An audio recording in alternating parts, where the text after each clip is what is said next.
Welcome to this week's Talking Film. It's on a Tuesday instead of a Monday because we're all been busy with work and stuff like that. So my name's Daniel, and we've got Nick on the other side, who isn't in his usual spot this week. There's no Avengers poster, so we'll start off with the news. I'm going to start off with Tron 3 apparently being cancelled from 2 weeks ago. Tron 3, Disney was apparently never greenlit the film, even though there was development going towards it, and apparently a production date for October. And even, I think, Olivia Munn, it's Olivia Wilde, who was in Tron Legacy, also said that it was going to be, she heard talks about October production, and now it's not happening with Disney at all. So what do you think, Nick, about Tron 3 apparently being cancelled by Disney?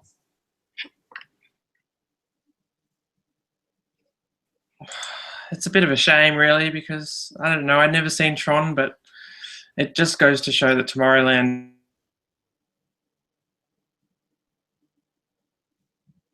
no matter what you think of the movie, is an original movie and it needed to make money. So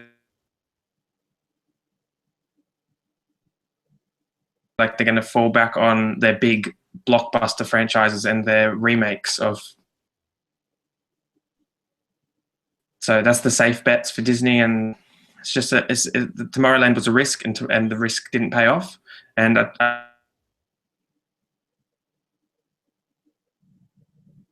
Tron 1 and 2 didn't make that much money, even though they had a good reception.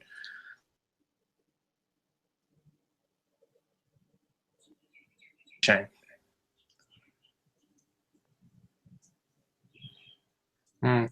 Yeah, massive shame. Especially Tron Legacy. Yes, it didn't make the numbers that I think Disney was hoping for. It still made $400 million worldwide, based on a cult film that probably made, I don't know, probably what, like 30 million back in the 80s. So it was a tremendous win, and I think it's the film's quality that let Tron Legacy down a little bit, but it still made $400 million, which is not too bad. I think it made a little bit of profit for Disney anyway. But like me, Tron Legacy was like so-so. Like, it was alright, I was entertained, but just didn't care less much about it. And I was hoping to see where I was going to go, because even at Tron Legacy, the ending sort of doesn't really give you a conclusion sort of thing. They sort of leave stuff a little bit open-ended for like a potential new Tron film. So I always wanted to see what happened after the grid, and now we're entering the real world, and how stuff like that's going to happen. Maybe that's the plot to Pixels, so maybe that was too similar. Maybe, I don't know. Tron 3. Pixels, everybody. Tron 3, Adam Sandler. Crikey. Anyway. So yeah, it's a shame, but I do think Tron 3 will happen. It's like, I don't think it's cancelled. Maybe eventually, but I think Disney needs to recover from the failure of Tomorrowland. Yeah. Yeah, Tomorrowland's failure has probably made this decision to happen. It's popped on the shelf, probably next to the other fairy tale adaptations that Disney's currently, wanting to make. So it's going to happen in the probably next couple of years, I would say. Moving on to the next one, Warner Brothers has finally found their Newt Scamander. I think that's how you pronounce the last name. How's this not number 1? I don't know. Eddie Redmayne, who just won for Best Actor in the Oscar, The Theory of Everything, has been cast as Newt Scamander in the Fantastic Beasts and Where to Find Them, the Harry Potter spin-off. Nick, what do you think about Eddie Redmayne? Do you think he fits in the Harry Potter universe of all things, or do you think? Yeah. Well, he will. Fantastic Beasts. I think it's not just revisiting the world of Harry Potter. It's like a new kind because it's 1930s, I think, in New York, which will be really, really interesting.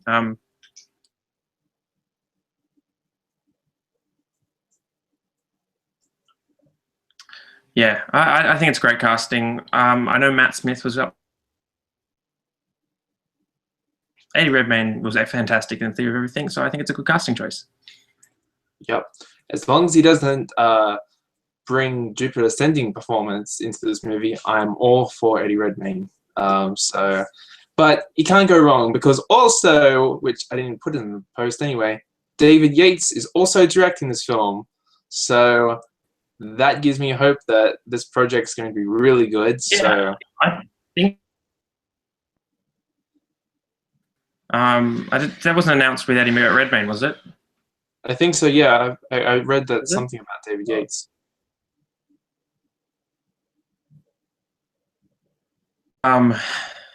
But yeah, no, I'm sure he.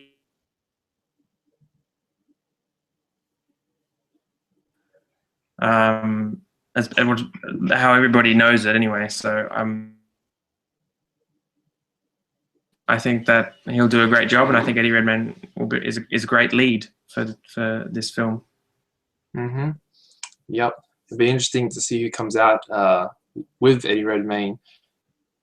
Kate Upton, Saoirse Ronan, who knows? Okay, moving on to the next one. Disney is supposedly in development for a sister act feature. The word in Hollywood is that it will either be a remake or apparently a new installment in the franchise. They're not sort of clear, but we do know that Disney is working on some form of a sister act film. I have seen the first two films. First one's good. Second one, nah, it's alright. I don't really care much about it. But my mom loves this, and so she is definitely going to go crazy. She doesn't want a remake. She wants a third film, so she won't see remakes. So Disney, if you're listening to this, make Sister Act 3 with Whoopi Goldberg a reality. She will put her money towards that film, so you then get some sort of box office return. But don't do a remake. What are your thoughts, Nick? Stop with seriously. Stop with reboots. Sequels are bad enough. Reboots, no. Every single movie that comes out will be a sequel, a remake, or a reboot. I mean, we joke.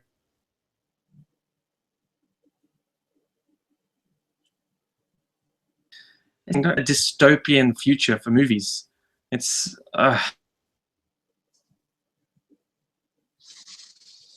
because that's the thing we can always rely on. Even though there's going to be more animated sequels, there's always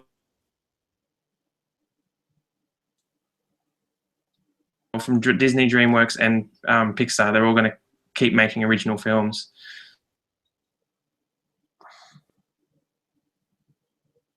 That's happened over the last. Are we going to touch on that? Is that in the news items? Transformers. No, I didn't even bother clicking on the news post when I found out, because I just skip anything Transformers now.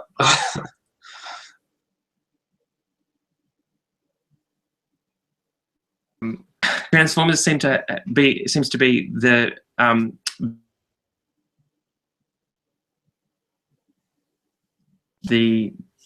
film that everything's compared to. If it's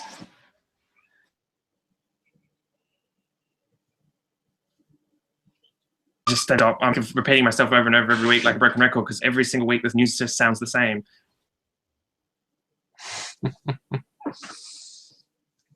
Good news story. Sister Act, I have not seen, and I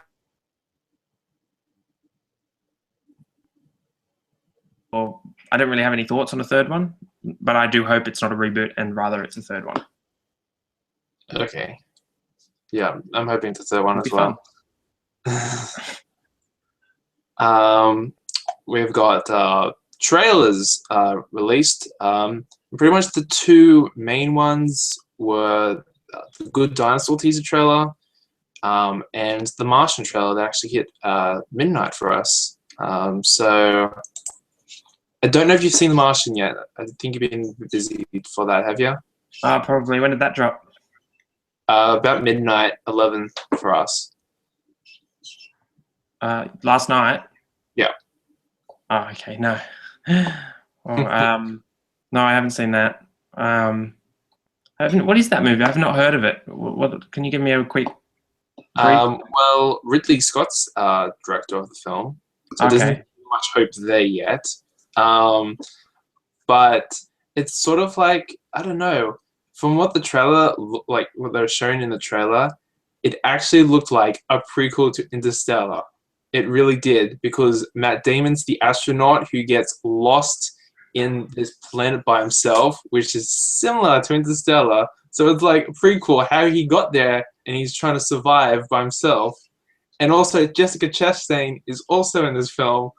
So it's like a prequel to Interstellar, pretty much. Oh, no, of course. I loved Interstellar, so I'd love a prequel to Interstellar. But there's actually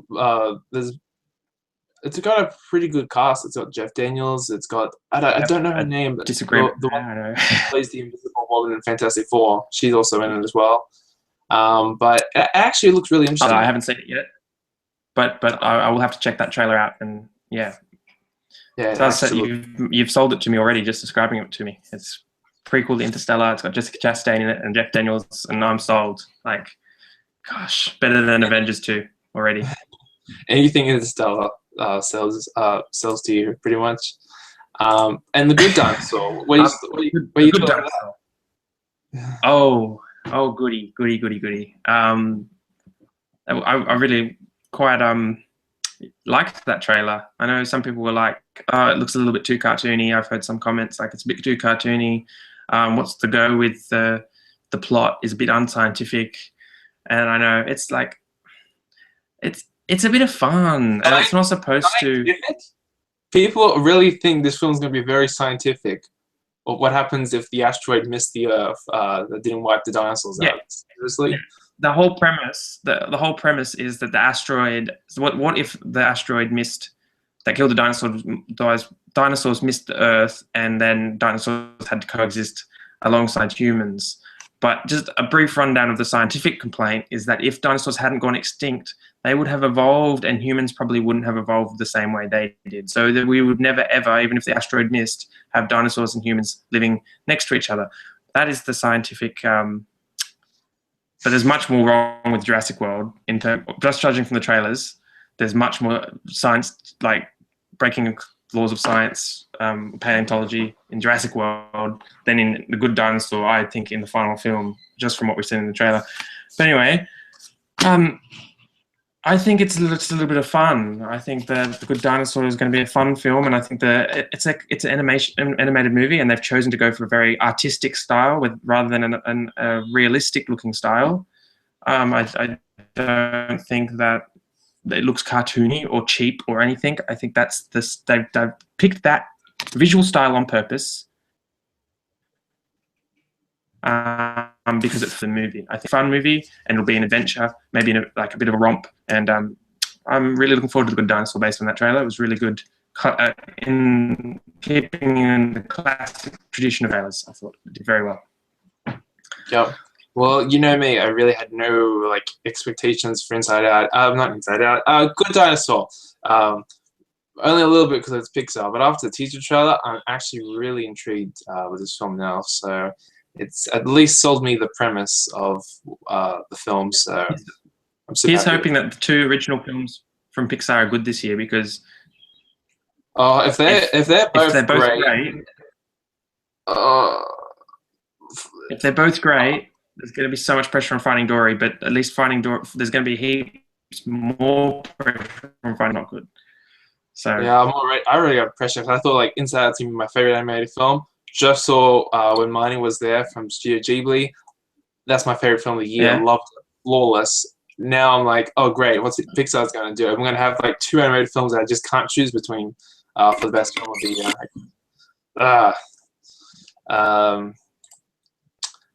Do we have time? Oh wow, we've got heaps of time. Also, I know this is TV, but it's a film, and then now it's a television show now, that an animated series of Tangled is in the works for a 2017 premiere date on the Disney Channel, with Mandy Moore and Zachary Levi reprising their roles from the smash hit film of Rapunzel and Flynn Rider, along with the film's songwriters Alan Menken and Glenn Slater, who are also going to be involved in the series to write the music. What do you think of that, Nick? So hang on. You just cut out when you were actually saying the name of the film that's based on. So can you just... Oh no! Tangled. Tangled. They're making an animated series based on Tangled. Yep. And yeah, 2017. Wow, I have not heard this news. This is news to me. This is brand new. Wow. I have not heard this at all. That's very shocking. That sounds like DreamWorks kind of path. But here's hoping it's good. Next, we'll have a Frozen TV show, and then Wreck-It Ralph TV, a Big Hero 6 TV show, and I can't wait for just. It's funny how you said DreamWorks. Yet again, that's probably where DreamWorks got their idea, was from Disney, because they did The Little Mermaid, they did Aladdin, they did Hercules, they did Tarzan, they did The Emperor's New Groove, they did Lilo and Stitch. You know? Yeah, I know. You're right. Good point. But it's not what Disney's known for. Is DreamWorks is kind of, they've got their what's the one that How to Train Your Dragon? They've got the show based on that. Is it called Legends of Berk or something? I don't know. How to Train Your Dragon. Yeah. Anyway, there's the TV show based on Madagascar as well. The Penguins of Madagascar is a good example. Like they're really popular shows that have actually, I think, had an impact on the box office success of this. And yet Turbo got. So I don't know why the films would work better if they're just standalone and they weren't supported by a TV series. But this is assuming they're not going to make another Tangled film. There's no plans for another Tangled film, so I guess if there isn't, then go for it. That's probably why it's a Tangled film series and not Frozen series, because they don't want Frozen 2 to be impacted by a TV series of Frozen. There'll probably be a Frozen television series later. Eventually. Yeah, that's just naturally going to happen. It's. But what surprised me, yes, the word Tangled TV series surprised me, because I love that. That's like my favorite CGI Disney movie so far, is Tangled. And what I loved was that they aren't going to replace with just like generic television voice artists. They're going to bring Mandy Moore and Zachary Levi back, and even the songwriters from the first film back. That's good. It's on the right path to become a really good television show. Yeah, it sounds like it could, but we'll have to wait and see. But since you're such a fan of Tangled, I imagine you're going to get all the Blu-ray box set. They probably won't, since it's Disney. They like to do stuff like in volume sets on DVD. But if this is like if a lot of people tune in and this just becomes like a big thing for them, they might consider that, which would be awesome. Anyway, box office time. Wow, we are just speeding through this. Yeah, it's good. But it's 20 minutes. We've got a little bit to talk about. Usually we're late. This is a first for us. This is a kind of new thing. But I forgot to update that. 2 weeks ago, you got 3 out of 5. You won the weekend, and I got 2 out of 5, which means you're now in the lead with 14, and I'm on 12. You're only ahead by 2 points. I can catch up. Yeah, I'm going to win the year again. And you didn't get to say your rock puns, so it's a shame we don't get to hear any of them. This weekend at the box office, at number 5, we have Mad Max Fury Road with $7.9 million for a total of $130.8 million. At number 4 is the new release Entourage with $10.4 million for a total of $17.8 million since it opened on Wednesday. At number 3 is Insidious Chapter 3 with $23 million. At number 2 is San Andreas with 26.4 million for a total of 99 million, just a million shy from 100. And at number 1 is Melissa McCarthy's new comedy, Spy, with $30 million, taking the number 1 spot at the box office. Anything surprised you, Nick? Well, I think since I missed out last week on a show, we didn't do one last week when San Andreas was at the top. Just got to make. I'm going to have to watch the movie and make all my rock.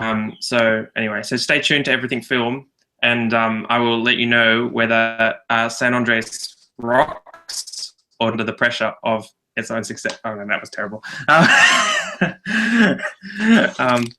Okay. So that's Andreas bye-bye for the year. Anyway, anything surprised me? Not really. Spy could have earned more, I thought. But it could have long length. Pretty quiet week. I mean, it opened with around Bridesmaids, which was 26 million, and The Heat, which was 39 million. Both those films earned on to about 150 million each, I'm pretty sure. So the Spy could just have just long legs. I thought it would have been. I thought weekend. There seemed to be a lot of build up to it, but it didn't. I don't think it translated. And 29 million is not quite.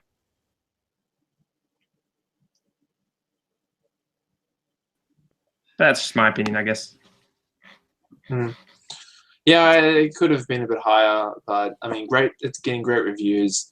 It's obviously going to be a lot of word of mouth, between people to watch this movie. I think Spy is going to do fine in the long term, and I also think that maybe the opening was a little bit down. That probably were hoping would probably be Melissa McCarthy's last movie last year with Tammy. Not a great movie. People might just be like, we'll wait and see how Spy does. If our friends tell us to see this movie, we'll go check it out. Maybe. And there's a lot of people who aren't fans around their void that has Melissa McCarthy in it. I think there's like an exclusion zone. Wherever Melissa McCarthy goes, everybody walks within a 2-kilometer radius around her because a lot of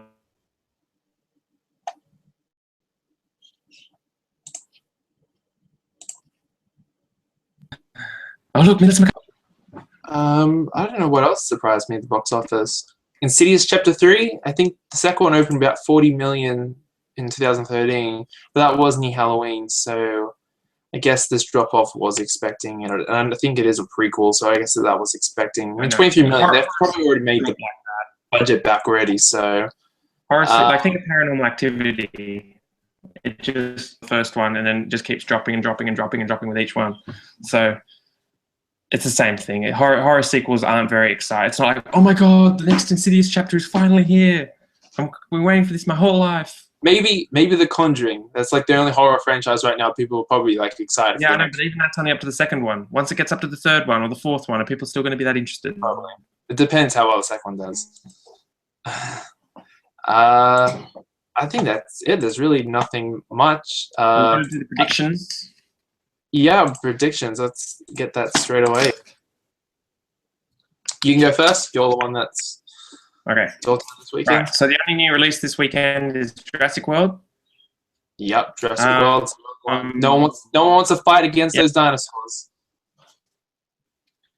Yeah. So anyway, so here's my top 5. I think that should I go? Okay. I think number 5 will be Mad Max Fury Road. Number 4 will be Insidious Chapter 3.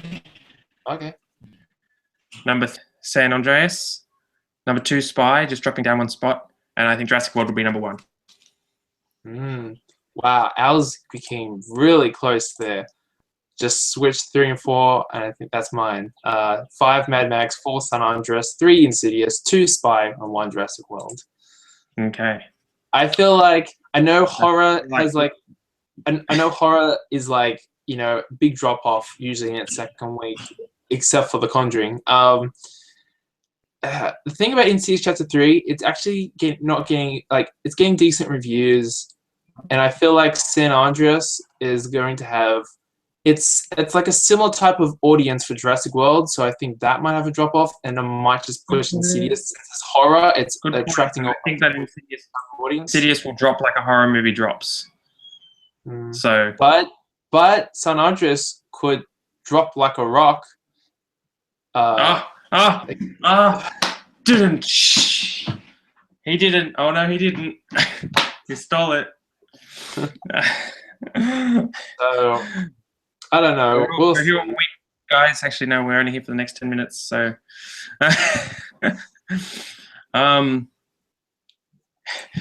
anyway, I guess we are finished 5 minutes early, which is a rarity for us. So that's all we've got for this week. Tune in for next Monday at 12 p.m. is usually our time. We do these. We're not going to discuss Tomorrowland. Oh, Tomorrowland. Oh, that's right. We didn't even start it off. I forgot all about that. I'm going to remind you. You forgot. We've got 4 minutes left. Let's talk about. Okay. We got 5 minutes left. Let's get started that Tomorrowland discussion. Nick, you go first.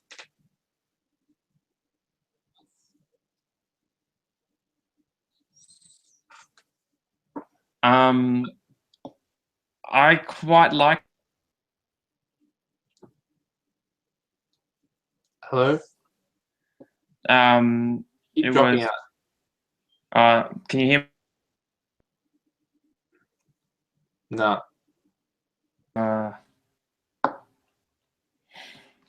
Really? It's playing up now. Hello? Can you hear me now? I can hear you now, but you keep dropping out now. Tomorrowland next week. Can you hear? Yeah, it keeps dropping out. So we're gonna have our Tomorrowland discussion next week. So thank you for tuning in for Talking Film. Yeah, that's all I've got to say. Like our Facebook page at www.facebook.com/everythingfilm. I'm Daniel. Nick's on the other side. Till next time. Bye-bye. Bye.